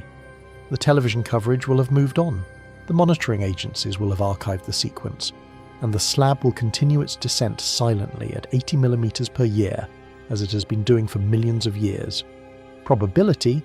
High. Perhaps 70 to 80% by informal consensus of the relevant literature base. This is the most likely outcome. It is the scenario that past statistical behaviour most strongly supports. And if you are a reasonable person looking for the most defensible single answer to what today's earthquake means, this is the answer the numbers give you. But the numbers do not give you only one answer. They give you a distribution, and the second interpretation occupies a meaningful slice of that distribution. The second interpretation is the stress marker. Today's earthquake is not a routine singleton, but it is also not a conventional foreshock to an imminent larger event. Instead, it is a marker of elevated stress in the Eastern Samar portion of the Philippine Trench System, a data point indicating that the slab segment has accumulated sufficient strain to rupture repeatedly at moderate magnitudes. The recurrence pattern, 2019 and 2026, is evidence that this segment is in a phase of heightened seismic activity, possibly because the regional stress loading rate has elevated slightly, possibly because previous ruptures in adjacent portions of the system have redistributed stress into this zone, shifting the regional stress budget in ways that concentrate loading on this particular slab section. Under this interpretation, today's magnitude 6 is not the end of a story, and not the beginning of a catastrophe. It is a chapter in an ongoing process of stress accumulation and partial release that will continue producing moderate earthquakes in this region for months to years, punctuated by periods of relative quiet. The expected near-term future includes continued moderate seismicity in this region, possibly several additional magnitude 5 to 6 events over the coming months, but not necessarily an immediate large escalation. The hazard is elevated compared to the long-term baseline, but diffuse rather than concentrated in the next 72 hours. It is the difference between a system that is about to break and a system that is breaking slowly, incrementally, working through its stress budget in installments rather than all at once. This interpretation is broadly consistent with the observed recurrence pattern, 2 similar events from the same source zone 7 years apart, and with the physics of a slab under sustained loading from a fast converging plate boundary. Probability moderate, perhaps 15 to 20%. Not the lead interpretation, but not negligible either, and with the real implications for long-term hazard assessment in Eastern Samar regardless of what happens in the next 72 hours. And then there is the third interpretation, the one that keeps hazard managers awake. The third interpretation is the foreshock.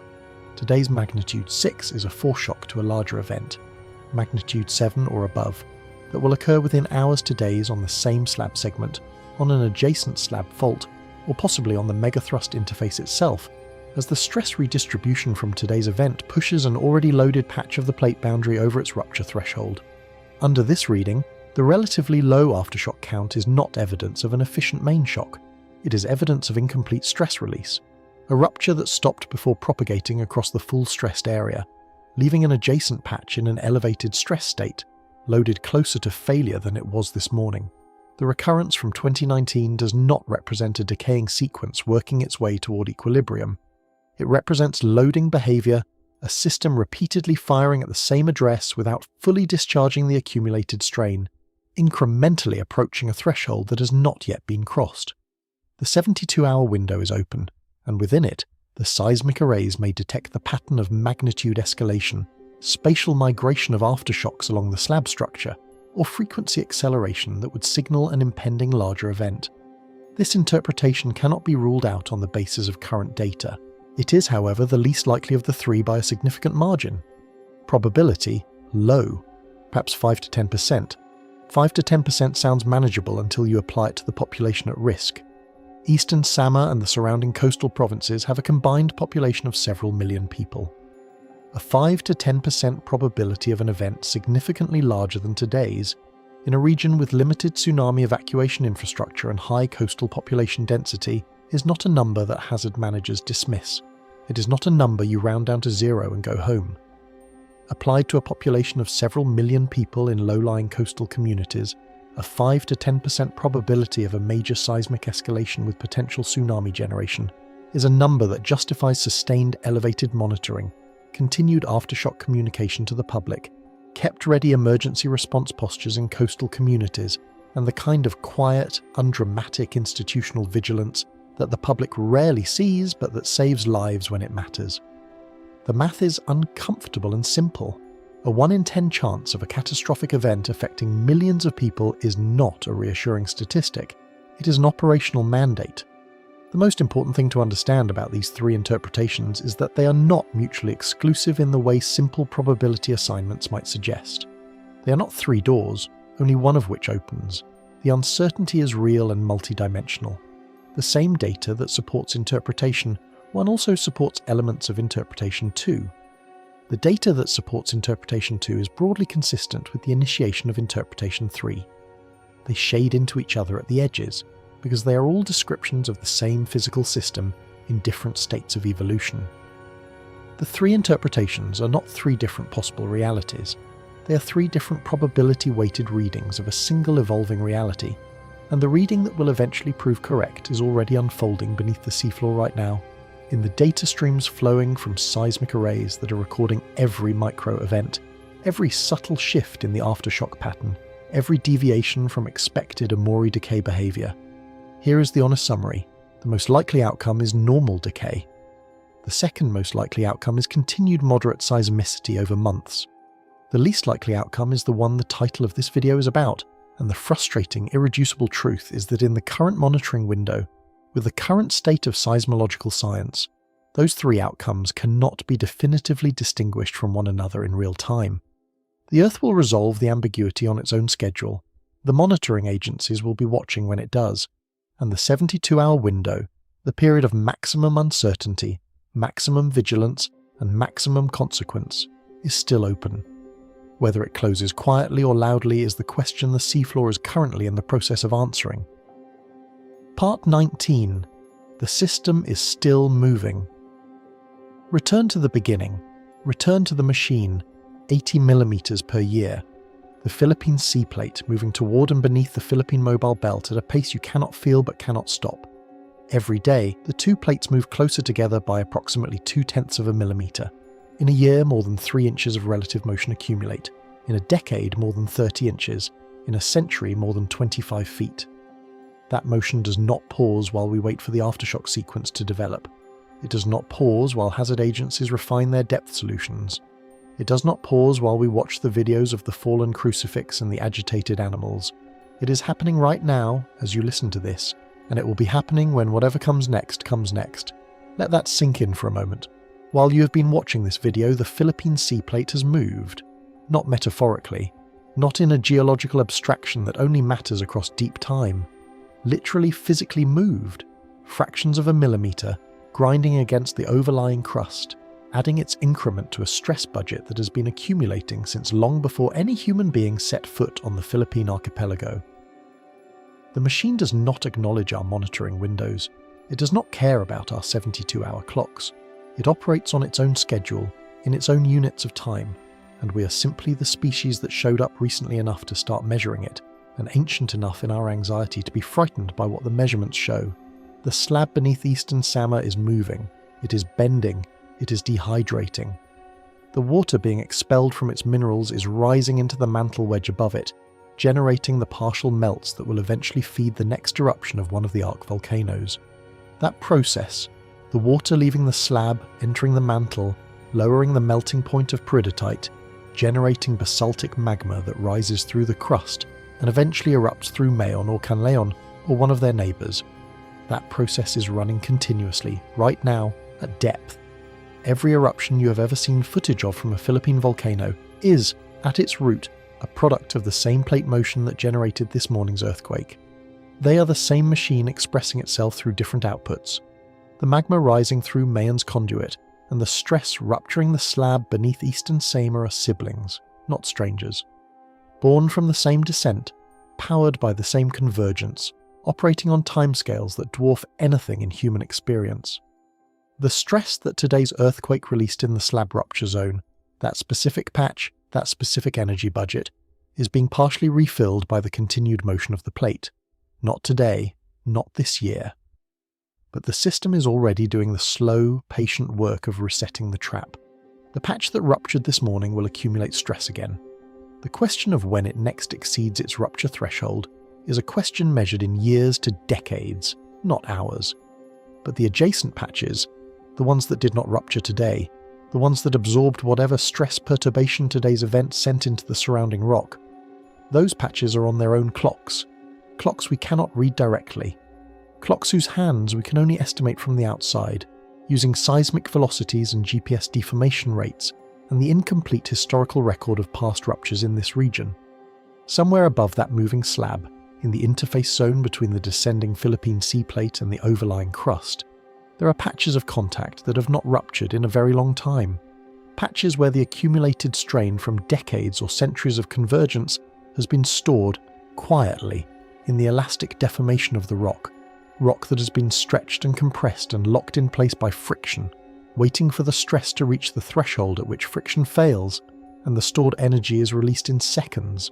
Those patches exist. We cannot see them directly. We cannot visit them. We cannot drill to them with any instrument currently available to science and measure their stored strain with the precision that would satisfy an operational forecast. We know they exist because the physics of subduction demands their existence. 80 millimeters per year across a locked interface, sustained over decades without a great earthquake, means stored energy. The physics is not optional, the stored energy is there. How much is there? That is the question that the geodetic networks deployed across the eastern Philippines are trying to answer.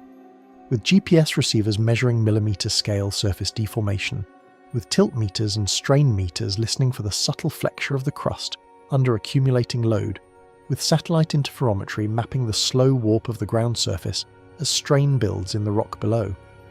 The data from those instruments is real. The uncertainties in interpreting that data are also real. The coupling coefficient of the Eastern Samar segment of the Philippine Trench, the fraction of the plate motion that is being stored as elastic strain versus being released continuously through slow aseismic creep, is not perfectly known. Different research groups using different data sets produce different estimates. That uncertainty is not a failure of the science. It is an honest reflection of how difficult it is to remotely characterize the frictional properties of a fault surface buried beneath kilometers of ocean and rock. Today's earthquake did not rupture one of those interface patches. It ruptured inside the slab at 73 kilometers depth in a different mechanical context, driven by bending stresses and dehydration embrittlement, rather than by the interface coupling that drives megathrust events. But it existed in the same system as those patches. It shared a driver with those patches. The stress field it changed, however slightly, is the same stress field that those patches exist within. And the question of whether today's change moved those patches closer to their rupture threshold, or farther from it, or left them effectively unchanged, that question is live. It is being computed right now in Coulomb stress transfer models, running on workstations in monitoring centres, trying to map the three-dimensional stress perturbation from this morning's rupture onto the geometry of the surrounding fault surfaces and determine which ones experienced a stress increase and by how much. Those models have uncertainties too. The geometry of the interface is not perfectly known. The friction coefficients are estimated. The results are probabilistic, not deterministic. But they are the best tool currently available, and the scientists running them are not taking this morning's event lightly. The monitoring continues, the algorithms run, the seismograms scroll. Somewhere in the Eastern Samar aftershock sequence, in the statistics of event timing and magnitude and location, there may be a signal that distinguishes what happened today from what is about to happen next. A migration of epicenters along the slab structure, a subtle acceleration in event frequency, a single aftershock that is larger than Bath's law would predict. Any of these would change the operational picture immediately. Or there may be nothing. The sequence may simply decay, normally, into the background noise of one of the most seismically active regions on Earth, the individual events becoming smaller and less frequent until they are indistinguishable from the continuous low-level seismicity that characterizes this trench system at baseline. That is still the most likely outcome. The probabilities have not changed in the time it took you to watch this video. The expected outcome remains a decaying sequence and a return to normal within a week. But expected outcomes are not the only outcomes, and this is the part of science that does not appear in textbooks very often, not because it is secret, but because it is uncomfortable. The honest state of the art applied to this specific situation right now is that we do not know. We have probabilities, we have analogies, we have physics that is genuinely impressive in its explanatory power and genuinely limited in its predictive precision. We do not have certainty. We will not have certainty until the window closes, one way or another, and the Earth renders its verdict without asking our permission or consulting our models. What we know for certain is this: the system beneath the Philippines is not static. It is not at rest. It is not passive. It is a planetary-scale machine executing a multi-million-year program, generating earthquakes and eruptions as routine outputs of its normal operation, indifferent to the civilizations that have built themselves on its surface and the monitoring networks those civilizations have deployed to try to understand it. The crucifix that fell in the chapel this morning has fallen before, in other chapels, in other earthquakes, across centuries of this same machine's operation. It will fall again. Other seismograms will record other events from this same source zone, this same persistent stress concentration in the same segment of the same descending slab, as it works through its inventory of accumulated strain across timescales that will outlast everything we have built on those islands.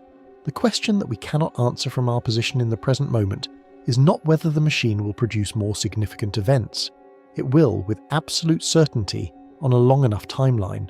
The question is whether the next significant event is hours away or decades away, whether the 72-hour window closes quietly, with a decaying sequence and a relieved bulletin from PHIVOLCS, or whether it closes with something that confirms the worst reading of this morning's data. That question is not ours to answer. It belongs to the machine, and the machine is still running. It never stopped. Part 20. The unresolved question. This is the part of science communication that gets cut from most videos, and this is the part that I think matters most. We have spent considerable time building a framework for understanding what happened today in Eastern Samar. The depth disagreement, the felt area, the volcanic context, the coupling physics, the foreshock probability, the historical precedents, the monitoring indicators. That framework is solid. The science behind it is real. The physicists and seismologists whose work informs everything we have discussed are doing rigorous, careful, important work under conditions of genuine operational pressure, with real populations at risk and real decisions depending on the quality of their analysis. None of that is performative. None of that is television science dressed up to look serious. It is the actual state of the discipline applied to an actual event unfolding in real time. And at the end of that framework, after all of that analysis, after the depth solutions and the Coulomb stress models and the Amori decay curves and the Barth's law calculations and the comparison to the 2019 sequence and the Tohoku precedent and the coupling coefficient estimates, after all of it, we arrive at the same place. We do not know, not because the science is inadequate, not because the data is corrupted, not because someone inside PHIVOLCS or the USGS or GFZ is withholding a clean answer that would resolve everything if they would just release it.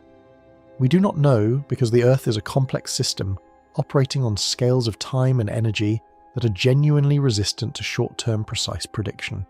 Not resistant in the way that a difficult engineering problem is resistant, where the solution exists and is merely hard to reach.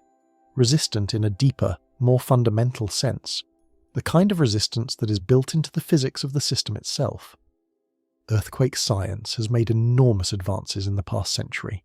The seismograph networks deployed across the planet today would be unrecognizable to the scientists who first began instrumentally recording earthquakes in the early 20th century. We have satellite geodesy that can measure millimeter-scale surface deformation across entire tectonic plates. We have supercomputer models that can simulate the propagation of seismic waves through the three-dimensional structure of the Earth's interior with extraordinary fidelity. We have decades of carefully catalogued earthquake sequences that give us statistical frameworks for understanding how aftershock populations behave, how stress transfers between fault segments, how the probability of sequence escalation evolves with time. We understand where earthquakes occur, what kinds of faults produce, what kinds of ruptures, how stress accumulates and transfers through the crust and mantle, how tsunamis are generated and how they propagate across ocean basins. That knowledge is real, and it saves lives in building codes, in early warning systems, in tsunami inundation modelling, in the placement of monitoring infrastructure. What earthquake science has not achieved, and what no honest seismologist will claim it has achieved, is the ability to predict exactly when the next significant rupture will occur on any given fault segment. Not approximately when, not within a decade. When, in the sense that matters operationally, is it in the next 72 hours or not? This is not a failure of effort or intelligence. Some of the most sophisticated mathematical and computational minds on the planet have spent entire careers working on this specific problem, approaching it from statistical mechanics, from nonlinear dynamics, from machine learning, from the analysis of electromagnetic precursors, from the study of animal behavior, from geodetic strain rate analysis. The problem has not yielded to any of these approaches at the level of individual event prediction. And the reason it has not yielded is not that the right approach has not yet been tried. The reason is more fundamental than that. Fault systems exist in a state of self-organized criticality. That phrase sounds technical, but the concept is actually intuitive once you have the right image for it. Imagine a pile of sand. You add grains one at a time to the top of the pile. Most grains land and stay where they fall, adding incrementally to the pile's height. Occasionally, the addition of a single grain triggers an avalanche, a cascade of sliding sand that can be small or large, and whose size is not determined by the size of the grain that triggered it. The pile is always near a critical state where an avalanche could happen. The specific outcome of adding the next grain, whether it triggers nothing, a small slide, or a collapse that restructures the entire pile, depends on details of the pile's current configuration that cannot be measured precisely enough to predict the outcome in advance. The pile is deterministic in principle and unpredictable in practice. Fault systems work the same way. The crust near an active subduction zone is perpetually close to a threshold. Stress is always accumulating. The addition of a small stress perturbation, from a passing seismic wave, from a fluid pressure change, from the static stress transfer of a nearby earthquake, can trigger either nothing, a small event, or a large rupture, depending on details of the fault's current stress state that cannot be measured with sufficient precision. The specific outcome depends on initial conditions at the microscale of asperity contacts and fluid pressures in fault zone pores that are inaccessible to any instrument we can currently deploy.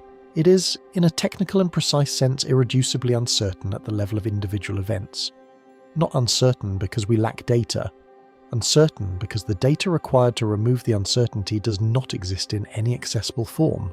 What is not irreducible is the probabilistic framework, and that framework does tell us something real and useful. We can say, with genuine scientific confidence, that the next 72 hours represent the highest risk window for sequence escalation following today's earthquake, because that is what the global statistical record of foreshock main shock sequences consistently shows.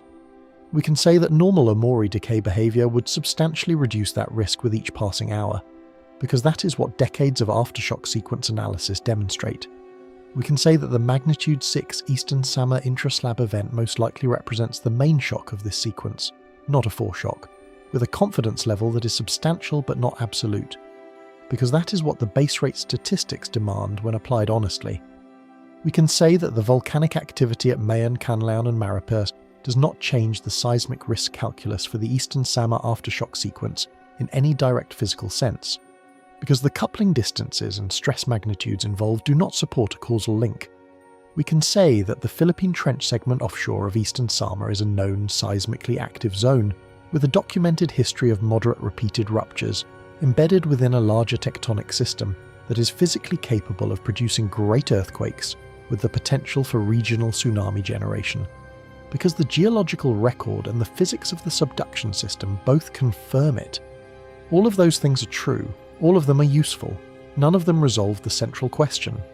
The central question, was today's earthquake a singleton, or the foreshock to something far worse coming in the next 72 hours, will be answered by the Earth on its own timeline, without reference to what we need or want or expect or have prepared for. The Earth does not consult our monitoring schedules. It does not wait for the next bulletin. It does not pause while the depth solution is being refined or while the Coulomb stress models are finishing their runs. It simply continues doing what it has been doing for 4.5 billion years, which is moving, breaking, melting, and rebuilding itself according to physical laws that predate our existence by an interval of time that is genuinely impossible to internalize.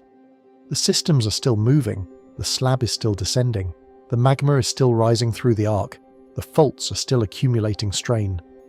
Every one of those processes is operating on its own clock, synchronized only by their shared driver, indifferent to the urgency of the 72-hour window we are watching, and the populations living above the structures we're trying to characterize. The question of what comes next, whether it is aftershocks that decay quietly into the background noise of normal Philippine seismicity, or something larger that announces itself through the monitoring arrays and fundamentally changes the risk calculus for millions of people living on that coastline, is not yet answered. It may be answered in the next few hours.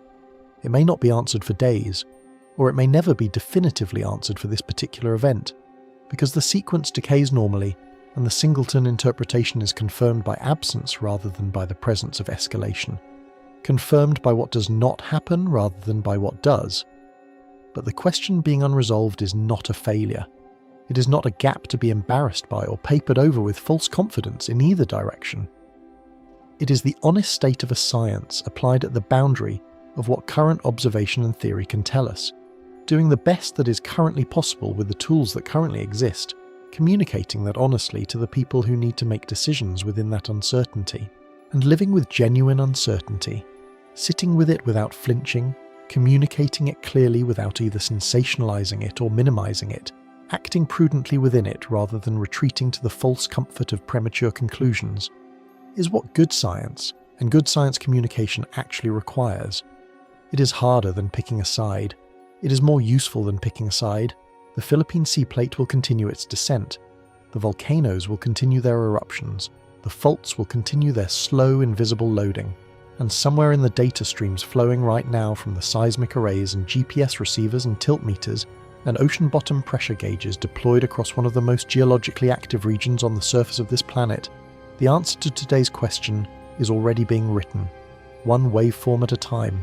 We just cannot read it yet, and that gap between the event and the meaning, between the shaking and the understanding, between the moment the crucifix fell and the moment we know what it fell for, that is the space where the Earth reminds us, quietly and without malice, what we actually are. Not masters of this system, not its interpreters, not fully, passengers, Sophisticated, curious, increasingly capable, occasionally brilliant passengers riding a machine whose next move we can anticipate but cannot control and cannot fully predict, and have never been able to fully predict and may never be able to fully predict. The 72-hour clock is still running. Stay close to the data